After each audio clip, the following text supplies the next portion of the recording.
Biz tezkor yashayapmiz. Telefon ekranlari, tugmasiz aloqalar, bir lahzalik tuyg'ular.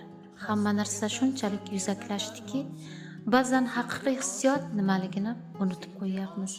Shunday paytda qo'limga o'tgan kunlarni olaman. Abdulla Qodiriy bizga shunchaki o'tmishni emas, balki bugun biz yo'qotib qo'yayotgan eng qimmat narsani, sadoqatni eslatadi. Otabek va Kumushning sevgisi shunchaki romantika emas, u mas'uliyat. Ikki insonning bir-biri uchun butun dunyoga qarshi tura olishi. Asardagi mana bu satrlarni eslang.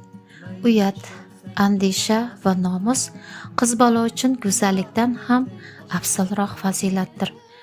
Bugun biz erk va erkinlik poygasida ba'zan andishani eskilik sarqiti deb bilyapmiz. Lekin Qodiriy tasvirlagan o'sha poklik, bir-birini ko'rmay turib ham qalbida asrash, bugungi kunning eng katta tanqisligiga o'xshaydi. Otabek Kumushni Marg'ilonda qoldirib, Toshkentga qaytganida ham uning xayoli, fidoiligi faqat bitta ayol atrofida aylandi. Bugun bitta xabar bilan rishtalarni uzib ketadigan zamonda yillar davomidagi ayriliqqa sabr qilgan o'sha yuraklar bizga dars bera olmaydimi? O'tgan kunlar faqat sevgi haqida emas, u millatning fojiasi haqida. Xomidning hasadi, ota-onalarning farzandlar taqdiriga ko'r-ko'rona aralashuvi, sirdoshlarning xiyonati. Qodiriy o'shanda yozgan edi. Bizning bu holatimiz, millatimizning parokandaligi, o'zaro nizolarimiz bizni halokatga yetaklaydi.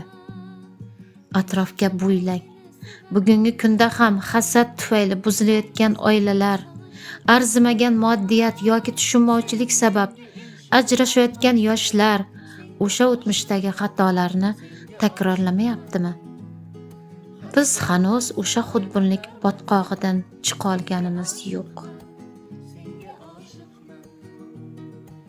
O'tgan kunlarni har gal o'qiganda Kumushning o'limiga yig'laymiz, lekin aslida biz o'zimizdagi o'sha go'zal qadriyatlarning o'layotganiga yig'lashimiz kerak. Otabek va Kumushning fojiasi o'z davrining qurboni bo'lgan ideal tuyg'ular ramzidir.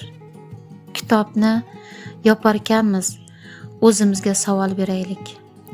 Bugun biz kimningdir Kumushi, kimningdir Otabegi bo'la olyapmizmi?